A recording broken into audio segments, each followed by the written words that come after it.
Artinya daripada Abu Hurairah radhiyallahu anhu dari Nabi sallallahu alaihi wasallam bersabda, ada 7 golongan yang akan dinaungi oleh Allah Ta'ala di bawah naungannya pada hari yang tidak ada naungan kecuali hanya naungannya, yakni naungan Allah buat hambanya.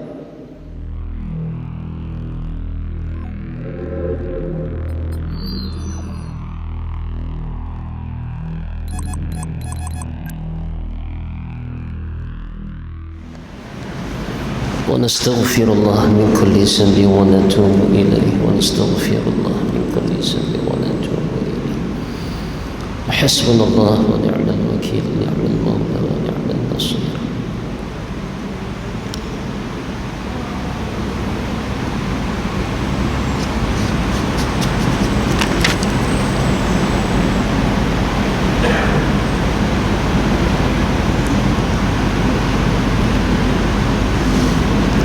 Assalamualaikum warahmatullahi wabarakatuh.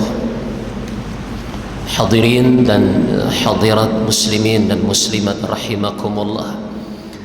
Tuan-tuan dan juga puan-puan, muslimin dan muslimat sekalian, seperti biasa kita mulakan pertemuan pada malam ini dengan terlebih dahulu membaca 10 ayat yang pertama dari surah Al-Kahfi. Hadza wa billahi taufiq. A'udzu billahi minasy syaithanir rajim. Bismillahirrahmanirrahim. Alhamdulillahilladzi anzala 'ala 'abdihi al-kitaba wa lam yaj'al lahu 'iwaja قيما لينذر بأسا شديدا من لدنه ويبشر المؤمنين الذين يعملون الصالحات أن لهم أجرا حسنا ماكثين فيه أبدا وينذر الذين قالوا اتخذ الله ولدا ما لهم به من علم ولا لآبائهم كبرت كلمة تخرج من أفواههم إن يقولون إلا كذبا فلعلك باخع نفسك على آثارهم إن لم يؤمنوا بهذا الحديث أسفا إنا جعلنا ما على الأرض زينة لها لنبلوهم أيهم أحسن عملا وإنا لجاعلون ما عليها صعيدا جرزا أم حسبت أن أصحاب الكهف والرقيم كانوا من آياتنا عجبا إذ أوى الفتية إلى الكهف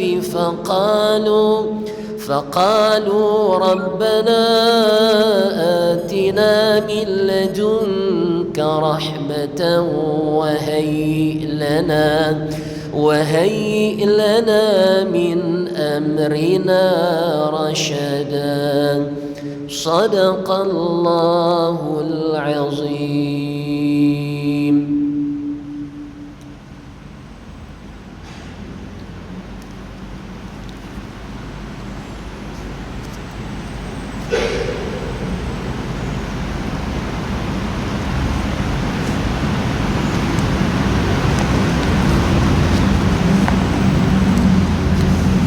الحمد لله الذي هدانا لهذا وما كنا لنهتدي لولا أن هدانا الله نحمده ونستعينه ونستهديه ونستغفره ونعوذ بالله من شرور أنفسنا ومن سيئات أعمالنا من يهده الله فلا مضل له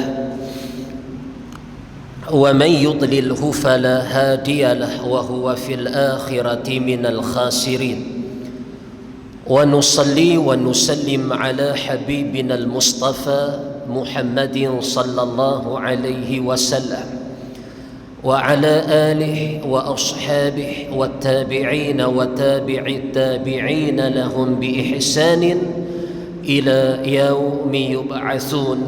أما بعد، إذ قال الله سبحانه وتعالى في كتابه وهو أصدق القائلين: يا أيها الناس كلوا مما في الأرض حلالا طيبا ولا تتبعوا خطوات الشيطان إنه لكم عدو مبين. صدق الله مولانا الكريم. Wahai sekalian manusia, kulu mimma fil ardi halalan tayyibah, makanlah daripada apa yang ada di bumi itu halalan tayyibah, yang halal lagi baik. Wala tattabi'u khutuwati syaitan, dan jangan sekali-kali kamu mengikut jejak langkah syaitan, yakni dalam melanggar ketetapan Allah. Innahu lakum aduwwum mubin, sesungguhnya syaitan itu bagi kamu musuh yang nyata. Hadirin dan juga hadirat yang dimuliakan seluruh barisan pegawai serta jawatan kuasa Masjid Tengku Abdul Rahman Putra, Batu Nam, Kuala Kedah, para duyufur rahman, para tetamu Allah, hadirin dan hadirat rahimakumullah. Alhamdulillah, segala puji bagi Allah Azza wa Jal, kerana dengan izin dan inayah, bahkan taufik daripada Allah,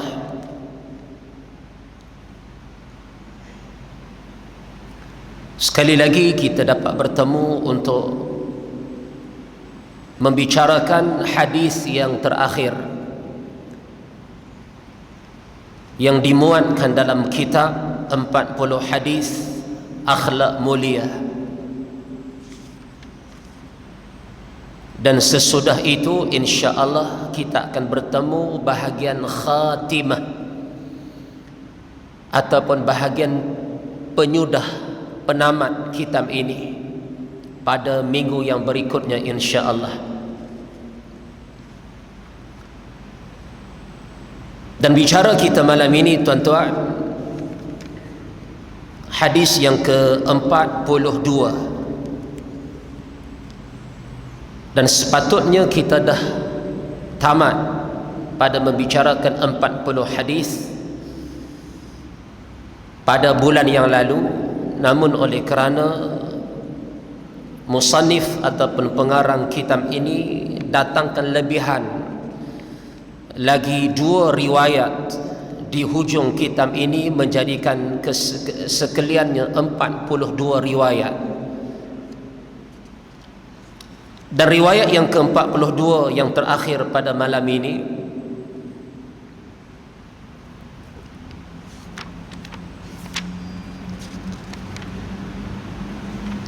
ialah riwayat Bukhari dan Muslim. Rawahu asy-syaikhan عن أبي هريرة رضي الله عنه عن النبي صلى الله عليه وسلم قال: سبعة يظلهم الله في ظله يوم لا ظل إلا ظله: إمام عادل، وشاب نشأ في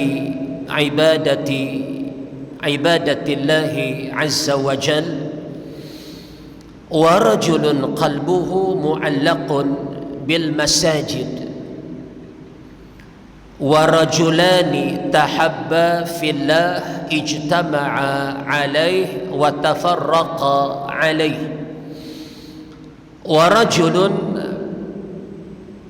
دعتهم امرأة ذات حسن وجمال فقال: إني أخاف الله، ورجل تصدق بصدقة فأخفاها حتى لا تعلم شماله ما تنفق يمينه، ورجل ذكر الله خاليا ففاضت عيناه. Rawahul Bukhari wa Muslim. Artinya daripada Abu Hurairah radhiyallahu anhu dari Nabi sallallahu alaihi wasallam bersabda, ada 7 golongan yang akan dinaungi oleh Allah Ta'ala di bawah naungannya pada hari yang tidak ada naungan kecuali hanya naungannya, yakni naungan Allah buat hambanya.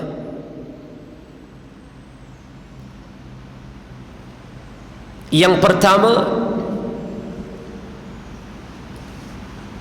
imamun adil. Golongan yang pertama yang mendapat naungan Allah di akhirat ialah pemimpin yang adil. Pemimpin yang adil. Golongan yang kedua yang mendapat naungan Allah di akhirat, wasyabbun nasha'a fi ibadatillahi azza wa jal. Pemuda, orang yang muda belia, yang hidup dalam ketaatan kepada Allah Ta'ala.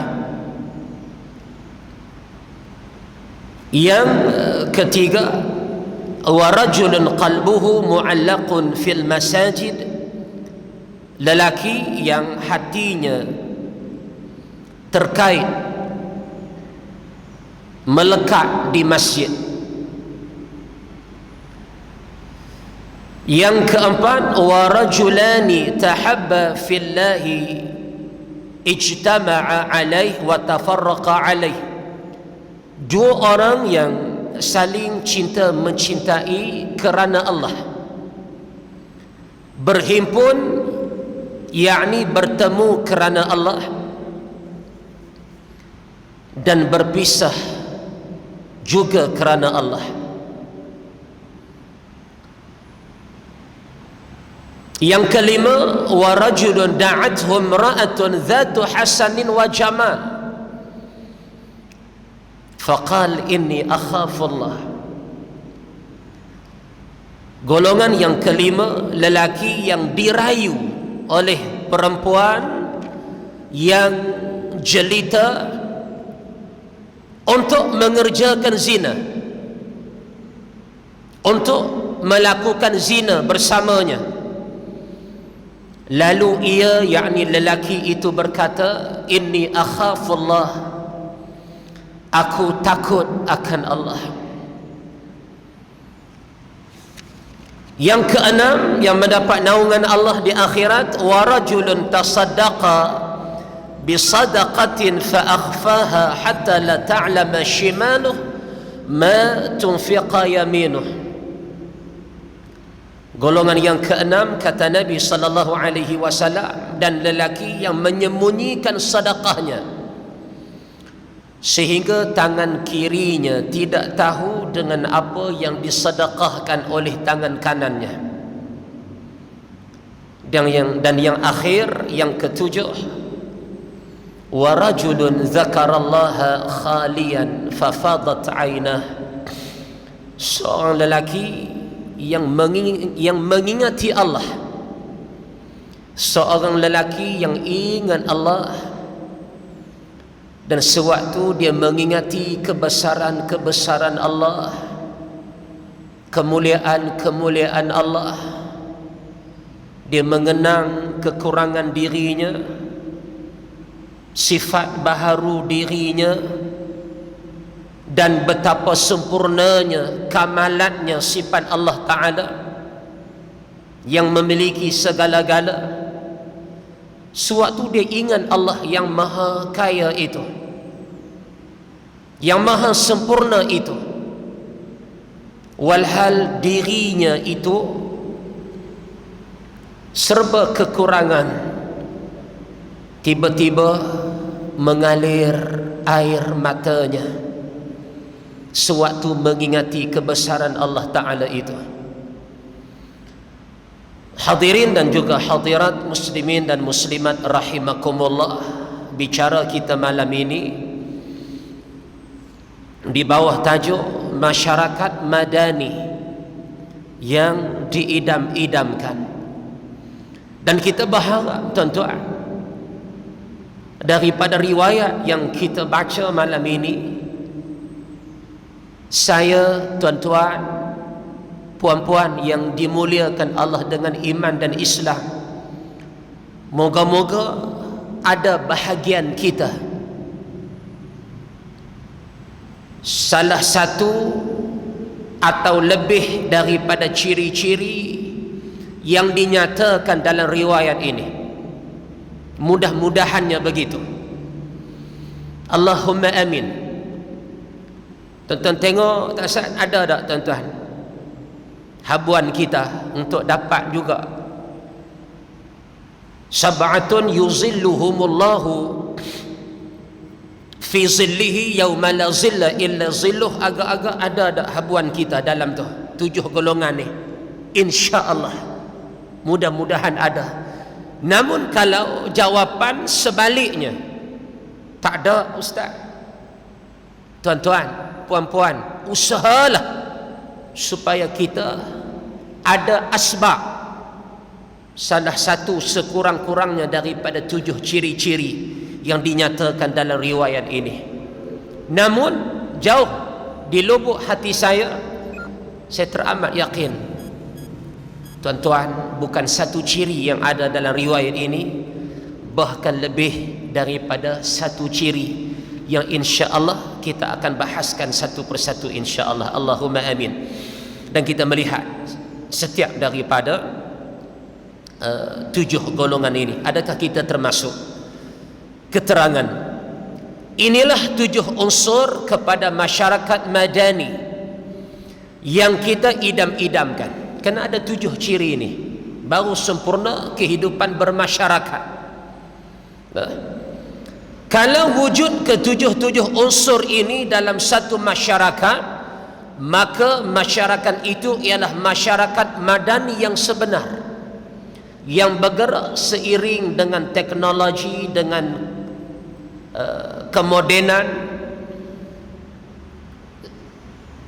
selaju dengan kemampuan teknologi pada zaman itu, tidak terpinggir dan tidak hanyut. Namun nilai-nilai agama itu turut dibawa bersama sewaktu menikmati anugerah-anugerah yang kita nyatakan tadi. Dia gunakan kelebihan teknologi, kemodenan yang berlaku pada zaman itu untuk lebih mendekatkan diri kepada Allah, bukan menggunakan teknologi, sumber-sumber kemudahan yang ada untuk lebih jauh dari agama Allah. Tidak. Ni yang kita nak sebenarnya, tuan-tuan. Nah, dunia sebagai alat, dunia sebagai wasilah, dunia sebagai jabatan untuk akhirat. Nah, bahkan dunia itu tempat bercucuk tanam untuk hasilnya di akhirat. Sebagaimana yang kita nyatakan, hatif ataupun telefon ini, tuan-tuan, salah satu daripada cabang teknologi yang kita ada. Dalam ni banyak aplikasi-aplikasi yang membantu, yang memudah urusan dunia dan akhirat kita. Maka kita gunakan kelebihan-kelebihan, anugerah akal yang Allah bagikan kepada manusia dalam mencipta sesuatu itu untuk kemudahan dunia dan akhirat kita. Ni pembesar suara, tuan-tuan, kita guna untuk manfaat dunia dan akhirat. Ni Abang Munir kita mai daripada jauh ni, tuan-tuan. Nah, semata-mata nak buat rakaman balik tu, tuan-tuan, tak selesai lagi. Nak kena ada sesi edit pula. Nak kena tengok, nak kena adjust balik, baru boleh dipublikkan rakaman pada malam ni. Dia tak selesai urusan dia dengan balik sebagaimana balik tuan-tuan ke rumah. Ni salah satu jihad dia.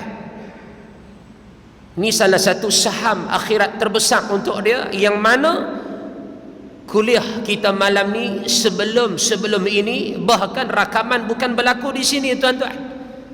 Nah, di merata tempat dia ada, dan di merata tempat jasa dia ada, dan akhirnya ilmu itu tersebar dengan asbab usaha dia, menggunakan salah satu daripada teknologi yang Allah anugerahkan kepada kita untuk urusan dunia dan akhirat. Hak tu yang kita nak, tuan-tuan. Kita tak mau kita hanyut dengan kemodenan, dengan teknologi, dengan kecanggihan, sehingga kita lupakan asal usul kita siapa, sehingga kita melupakan dan mengabaikan tuntutan agama kita. Hak tu kita tak nak, tuan-tuan. Nah, tu hak TV depan kita tu, layar depan kita ni, LCD, membantu untuk sampaikan info-info. Tuan-tuan duk kira duk tengok ulang hak kena tibai tu je lah, kan. Nah, duk tengok hak tibai, duk main telefon tengah-tengah doa lah apa, kan. Nah, masuk masjid langkah kiri kena tibai, kan. Kali pertama tuan-tuan mungkin terkejut, pasal apa kena tibai, kan. Duduk masuk masjid, terus duduk tak sembahyang sunat tahiyatul masjid, kena tibai, bangkit pula sembahyang, kan. Sembahyang pula baju singkat, lagi kalau sujud nampak aurat belakang, kan. Kita tak perasan, tuan-tuan, tibai juga, baju kot dalam pula dah, kan, pasal baju tu singkat sangat. Waktu qiyam tak apa, tak kira nak sujud tu, bila badan kita duk hunjung ke bawah tu, dia terangkat yang atas, kena tibai juga, kan. Lah kali nak keluar daripada masjid, dia tak berani dah, dia beringat nak langkah keluar kaki kiri, baru tak kena tibai, kan. Kita tengok pun, oh, satu ilmu juga, tuan-tuan. Kita pun tak terbayang nak jadi lagu tu, penyampaian ilmu pada kita tu, teknologi, tuan-tuan. Tapi nak tengok pun lepas sembahyang, jangan tengok dalam sembahyang. Kan, dia duk terkelip. Rakaat pertama pun duk tengok tang tu, rakaat kedua pun duk tengok malam ni siapa mengajak, malam esok siapa mengajak. Tu mudarat pula, tuan-tuan ni. Guna pada waktu dia lah. Nah, ni waktu kuliah. Tuan-tuan sudah tengoklah saya. Saya bukan tak handsome, tuan-tuan, handsome. Tengok saya. Tak rugi Sagi lepas habis tuan-tuan nak tengok. Tu contoh. Nah, maknanya teknologi ni kita guna untuk manfaat kita. Kita tak sia-siakan.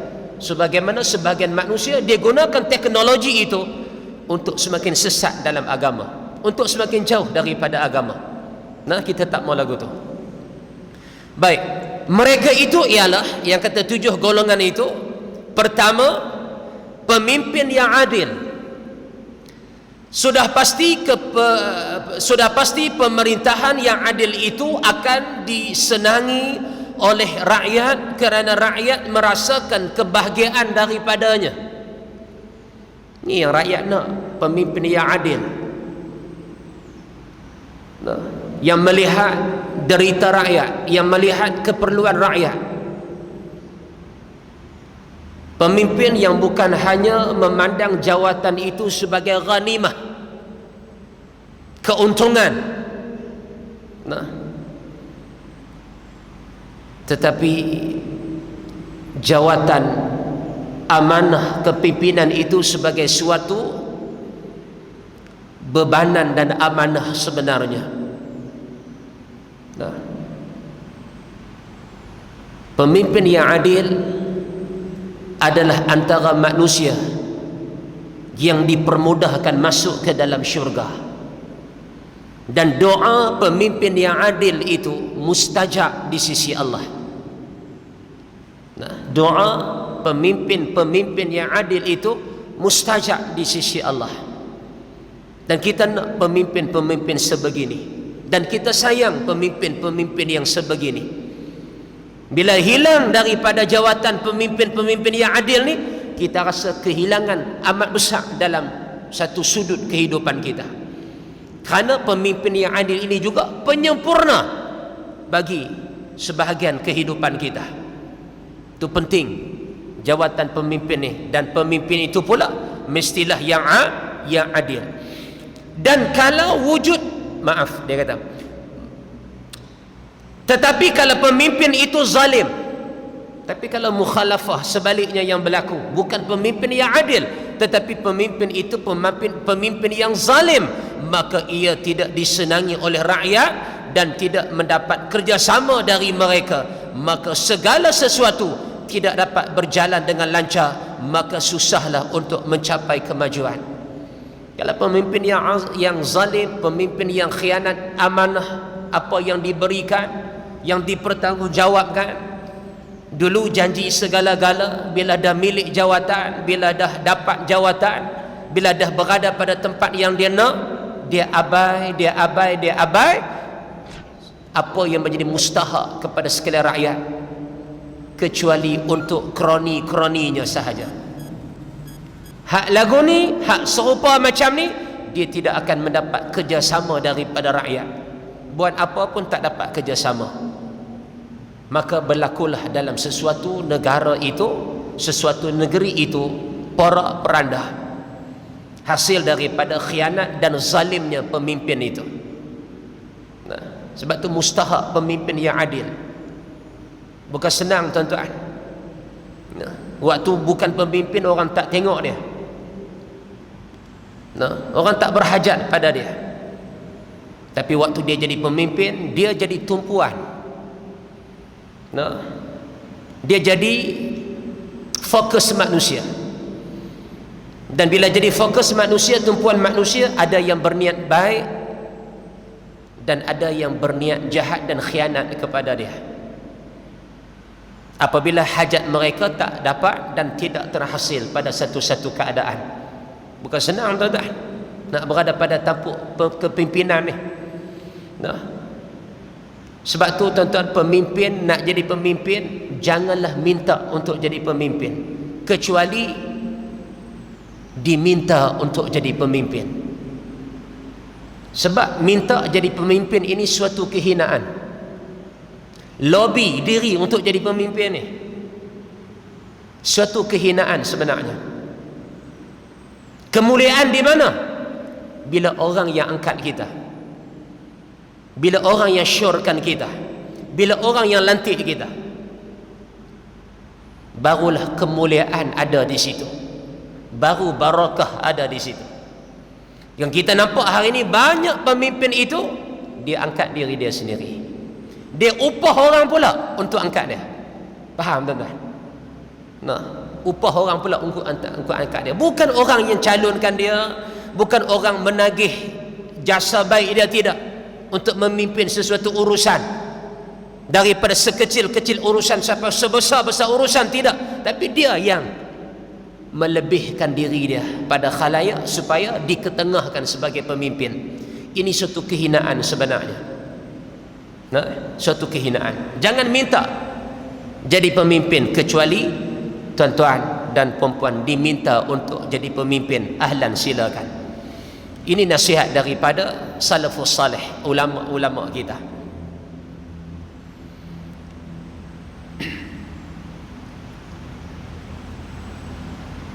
Yang kedua, golongan yang mendapat naungan Allah di akhirat ialah pemuda-pemuda, termasuk kata ulama pemudi-pemudi, yakni golongan wanita yang muda belia usia mereka. Muda tak rasa apa, tuan-tuan? Muda tak rasa apa? Mamunik muda lagi. Jengkreng dia katakan. Tanya soalan tu tak tahu nak jawab. Memang teringin nak muda, tapi rekod dalam IC tu kata dah kan. Muda semangat, tuan-tuan, muda semangat. Kederat dah, tubuh badan dah. Semangat tu insya-Allah lah. Muda sedia. Laita syabab ya'ud. Alangkah bahagia kalau muda tu patah balik. Tuan-tuan, zaman muda, zaman pancaroba dan ujian menah tribulasi. Macam-macam berlaku zaman muda. Ujian-ujian, hawa nafsu dan sebagainya. Dan kebanyakan golongan muda-mudi ini, dia gagal dalam ujian mereka sewaktu usia muda ini, kecuali setelah mencapai usia yang agak matang sesudah itu. Ujian cukup besar. Tarikan-tarikan, bisikan-bisikan untuk hala sonok. Sungguh pun, tuan-tuan, hala sonok. Kalau boleh nak pelepah diri ni daripada apa-apa tanggungjawab, nak happy bab agama, tunggulah 50-an ke 60-an ke, kita kira lain. Umur 20-an, 30-an, 40-an, IAA dulu. Lama tak dengar perkataan IAA ni. Sonok dulu, happy dulu. Muda hanya sekali, tu slogan. Sonok dulu, enjoy dulu. Sebab tu ramai golongan muda belia tercicir amal agama mereka, kosong hidup mereka sewaktu usia muda itu daripada sujud dan rukuk kepada Allah Ta'ala. Tiba-tiba dalam kuatnya ujian golongan muda sewaktu melewati usia muda belia ini, termasuk remaja, tiba-tiba dia mampu taat kepada Allah, mampu rukuk dan sujud kepada Allah, mampu imtithalul awamir, melaksana apa yang Allah suruh, wajtinabun nawahi, mampu meninggal apa yang Allah larang. Bahkan apa yang Allah suruh, apa yang Allah larang, itulah keutamaan dalam hidup dia. Dan dia mampu meletakkan sunnah Rasulullah sallallahu alaihi wasallam menjadi ikutan hariannya. Tuan-tuan, kalau tuan-tuan tengok golongan muda yang lagu ni, apa kata Nabi sallallahu alaihi wasallam? Wa syabun nasha'a fi ibadatillahi azza wa jal, pemuda yang hidup dalam ketaatan kepada Allah Ta'ala. Golongan ini juga di akhirat, kalau tuan-tuan waktu muda pernah melalui usia muda dalam taat kepada Allah, tuan-tuan dah ada tiket sebenarnya. Sekiranya usia muda itu tuan-tuan lalu, tuan-tuan selusuri, tuan-tuan habiskan waktu muda itu dengan ketaatan kepada Allah, bukan hanyut atas hawa nafsu.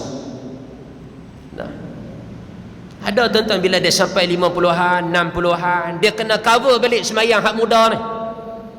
Hak ni saya kerap jumpa soalan-soalan, tuan-tuan. Ustaz, macam mana saya nak qada balik semayang lama-lama saya? Lama-lama saya tu merujuk usia muda dia. Yang duk tanya ni usia 55 ke atas. Nah, usia yang duk nampak boleh pencen dah ni. Masa tu dia baru dipikir berlalu dalam hidup dia dan nak bayar balik ni. Nak kampui balik ada nak dah ni. Tanya ustaz macam mana ni? Saya kata, ingat kau sembahyang tu tinggal banyak mana? Ni tu yang tanya ustaz. Saya kata, lama mana? Allah ustaz. Jom kita sembang mana-mana sikit. Dia tak mahu orang tahu kata dia tinggal sembahyang tu. Tak.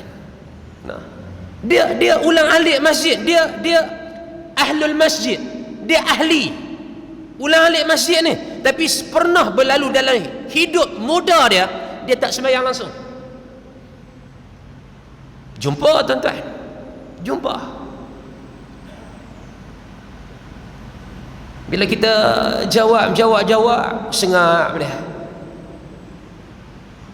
Bila kita tanya pasal apa sengak, ni saya duk habang jawapan ni pasal apa sengak, tak nak sangat jawapan.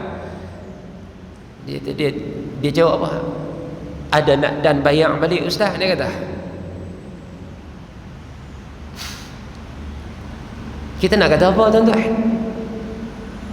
Kita habang dia kena buat lagu ni, dia kena qada lagu ni, dia kena qada lagu ni. Dia kata ada nak dan. Buat dia diam tak kata apa. Kita pula heran pasal dia. Kita tanya pasal apa yang diam ni? Tak, dia tak duk mikir ada nak dan nak bayar balik. Ada mai dah penyesalan dia. Kita khawatir, kita takut kita masuk dalam golongan ini. Waktu muda kosong ibadat pada Allah, atas tiket nak seronok semata-mata. Bila mai lanjut usia baru fikir nak tarik balik bekai hak kita tinggal ni. Tuan-tuan, hak hari tu pun kita tak terbuat lagi. Tambah kita nak tarik balik hak kita sengaja tinggal. Tuan-tuan, kalau nak kata jahil zaman kita, ilmu merata cerok boleh sampai pada kita tuan-tuan. Nak kata saya tak tahu ustaz, bab semayang tak ada siapa suruh saya, bab puasa Quran apa ni saya tak tahu apa, jahil benar-benar. Tuan-tuan, jawab tu nak makan diri kita balik di akhirat. Kita bukan zaman paleolitik, mesolitik, neolitik, zaman batu kapur. Tak, bukan zaman tu tuan-tuan ni. Zaman teknologi zaman kita ni.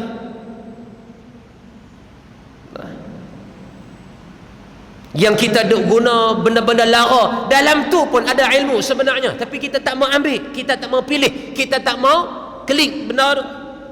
Kita sonok benda lain lagi. Dalam TikTok tuan-tuan ni, tuan-tuan ada TikTok berapa minit dah? Saya memang dia ada kan, dia banyak hak kayu kan. TikTok tuan-tuan, majlis ilmu saja. Ada tak tuan-tuan TikTok ni? Tak ngaku siapa. Ni baju orang nama apa ni? Ada tak? Pakai handset tak? Jangan bohong. Dan angguk laju kan. Tak saya tahu apa nak angguk. Ada TikTok tak? Duk tengok keram tak? Tengok apa? Mampu lah dia kata. Kan? Muncul kamera tak tala kat dia kan. Dia tak pi dia kata kan. Ustaz Wadi Anwar, kenal tak?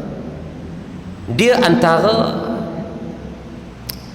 TikTok dia antara platform yang paling banyak dilawati dalam TikTok. Maksudnya orang cari ilmu guna TikTok ni. Tapi dalam masa yang sama tuan-tuan, tu saya kata benda ni contoh jalan mudah ke syurga,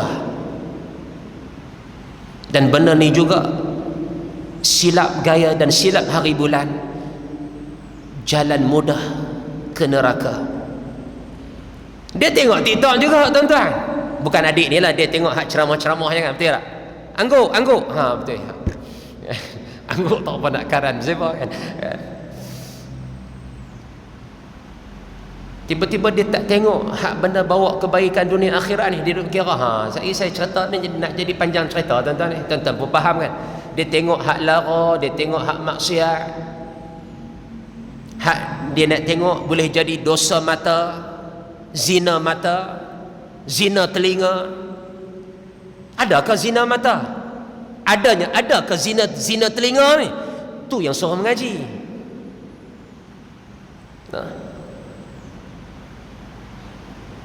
Guna untuk kebaikan, guna untuk manfaat, bukan untuk tarik mudarat dalam hidup kita.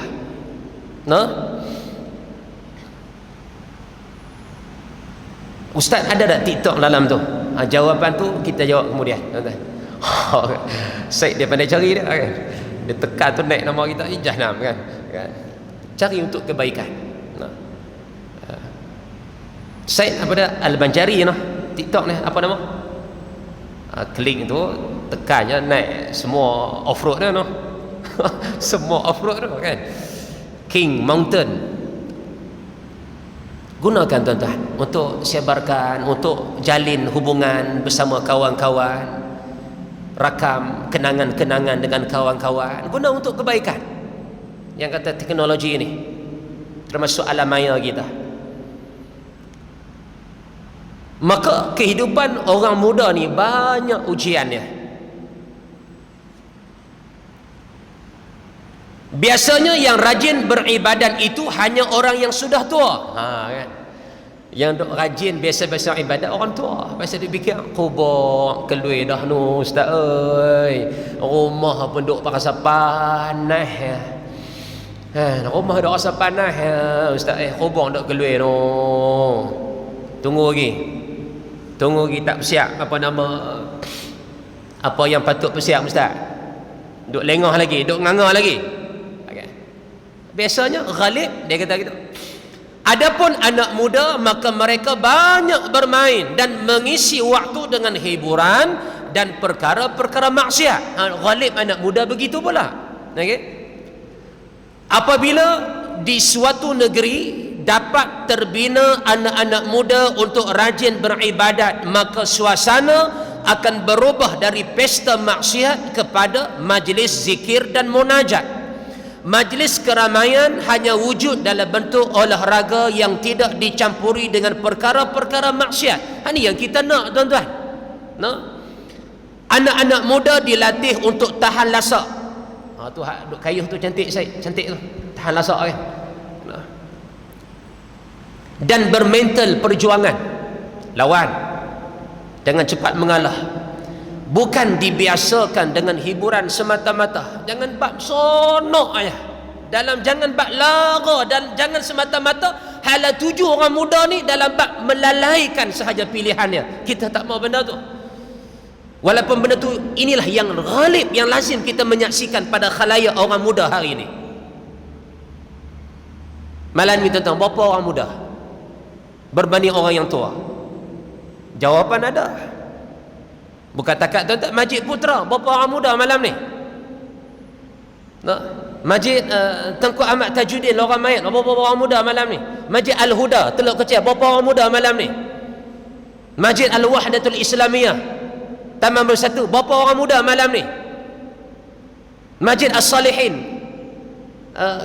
Alur Ibus berapa orang muda malam ni? Masjid As-Saadah Terbengau. Tuan-tuan tak pi pun tuan-tuan tahu jawapan dia. Dan tuan-tuan boleh jawab pula soalan selepas itu, ke mana anak-anak muda waktu sekarang? Tiba-tiba anak muda boleh taat pada Allah. Tiba-tiba anak muda boleh hadir ke masjid. Nabi SAW menjanjikan khabar gembira di akhirat. Golongan muda yang mampu taat kepada Allah, mampu menahan ujian-ujian cukup besar. Ujian orang muda ni tuan-tuan, fitnah-fitnah zaman muda ni yang ke arah melalai dan melara ni, tiba-tiba dia berjaya mengharungi fitnah dan ujian itu. Nabi jamin Allah akan naungi dia di akhirat Allah, di mahsyar Allah Subhanahu wa ta'ala, hari yang tidak ada naungan kecuali naungan Allah. Jadi Berbahagialah golongan muda ataupun tuan-tuan, puan-puan yang pernah melalui zaman muda, dan zaman muda itu berlalu dalam bab taat kepada Allah Azza wa Jalla. Cuba renung balik tuan-tuan, zaman hak lepas-lepas, walaupun muda tu dia tak patah balik dah. Kalau ya, jawapannya ya, bergembiralah. Dan golongan yang sedang muda, ayuh istiqamah, konsisten apa yang kalian buat pada ketika muda ini. Muda, moga-moga ada keberkatan di sisi Allah Subhanahu wa taala. Jadi kita sebut dulu dua golongan. Yang pertama, pemimpin yang adil. Yang kedua, golongan muda, termasuklah perempuan yang mana kehidupannya mampu taat. Muda-mudi, pemuda-pemudi yang hidup pada zaman muda yang mampu taat pada perintah Allah Subhanahu wa ta'ala. Bahkan ciri-ciri Islam itu ada pada mereka, hingga ditonton, disaksi dan diikuti oleh golongan muda yang lain. Allahumma amin. Jadi mudah-mudahan ada kebaikan apa yang kita syarahkan pada malam ini. Baki ada lagi 5 golongan yang berjaya mendapat naungan Allah yang lagi kita akan bicarakan pada pertemuan yang akan datang. Hadza wabillahi taufiq. Dan kita tutup pertemuan malam ini dengan membaca surah Al-Mulk, insya-Allah.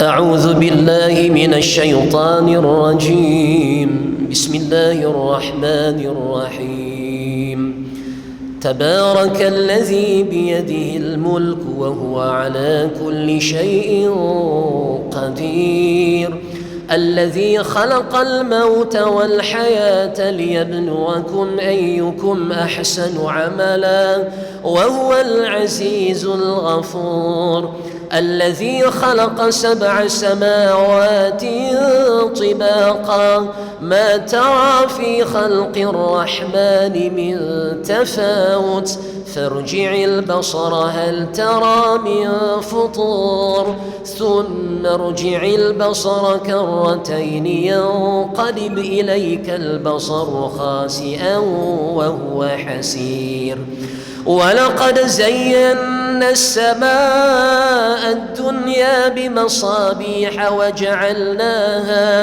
وجعلناها رجوما للشياطين وأعتدنا لهم عذاب السعير وللذين كفروا بربهم عذاب جهنم وبئس المصير إذا ألقوا فيها سمعوا لها شهيقا وهي تفور تكاد تميز من الغيظ كلما ألقي فيها فوج سألهم خزنتها ألم يأتكم نذير قالوا بلى قد جاءنا نذير فكذبنا وقلنا ما نزل الله من شيء إن أنتم إلا في ضلال كبير وقالوا لو كنا نسمع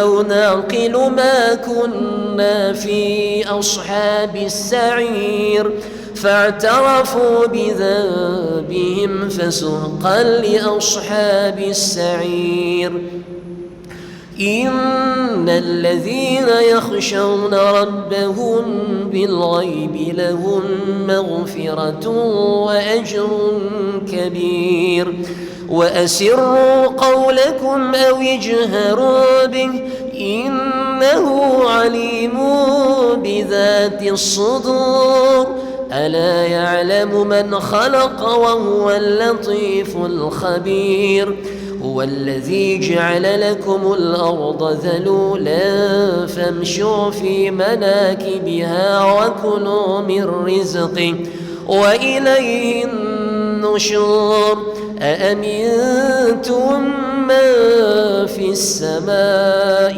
أن يخسف بكم الأرض فإذا هي تمور أم أمنتم من في السماء أن يرسل عليكم حاصبا فستعلمون كيف نذير ولقد كذب الذين من قبلهم فكيف كان نكير أولم يروا إلى الطير فوقهم صافات ويقبض ما يمسكهن إلا الرحمن إنه بكل شيء بصير أمن هذا الذي هو جند لكم ينصركم من دون الرحمن إن الكافرون إلا في غرور أمن هذا الذي يرزقكم إن أمسك رزقا بل لجوا في عتو ونفور أفمن يمشي مكبا على وجهه أهدى من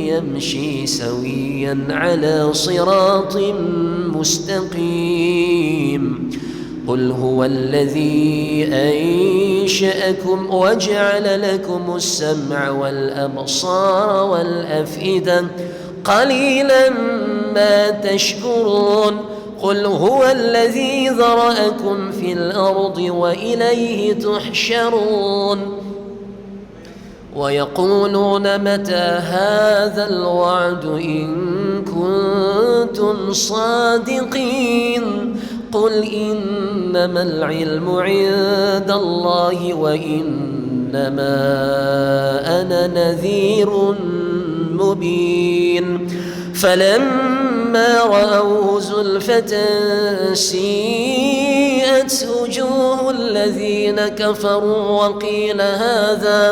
وقيل هذا الذي كنتم به تدعون قل أرأيتم إن أهلكني الله ومن معي ورحمنا فمن يجير الكافرين من عذاب أليم قل هو الرحمن آمنا به وعليه توكلنا